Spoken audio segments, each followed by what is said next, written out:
Sobrang nag-aabang na nga ang mga fans, 18 and Selenators. Sino nga kaya sa dalawang panig ang magwawagi? Pareho ang suporta na ibinibigay ng 18 at Selenators sa dalawa, SB19 and Selena Gomez.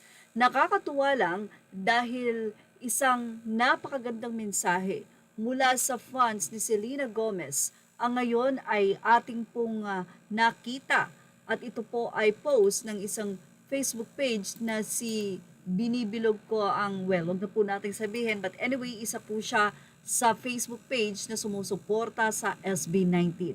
Ang napakagandang mensahe ng fans or ng Selenators, narito po at ibahagi natin sa inyo. A healthy competition.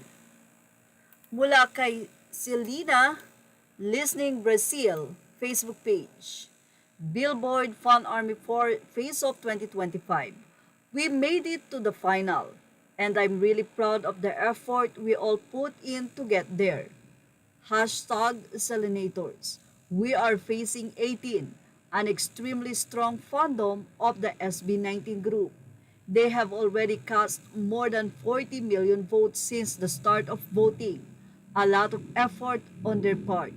Will probably lose badly, but just seeing that Selena is in the final is something completely wonderful. Selenators, let's keep voting with full force at the VMAs. Let's do our best. And the fact that the Filipino P-pop group SB19 managed to reach the finals for the third year in a row is something wonderful too. Congratulations on the victory, 18. Selenators, 18. Nakakatuwa na makatanggap ng ganitong mensahe lalo na sa katunggali mo. At sa mensaheng ito ay tila nagkukonsid o tinatanggap na ng Selenators ang pagkapanalo ng 18.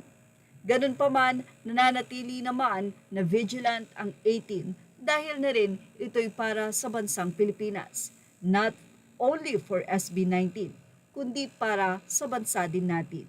But anyway, ganyan din ang mga 18. Very humble at napakababait din. Salamat, Selena Listening Brazil, hashtag Selenators. Sigurado na masaya ang 18 sa pag-congratulate nyo. Hindi pa man tapos, meron pa ring labanan.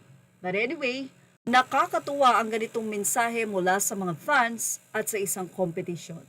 Ariyan ang ating Showbiz Snap update. Images are all credit to the rightful owners. Please like, share, and subscribe.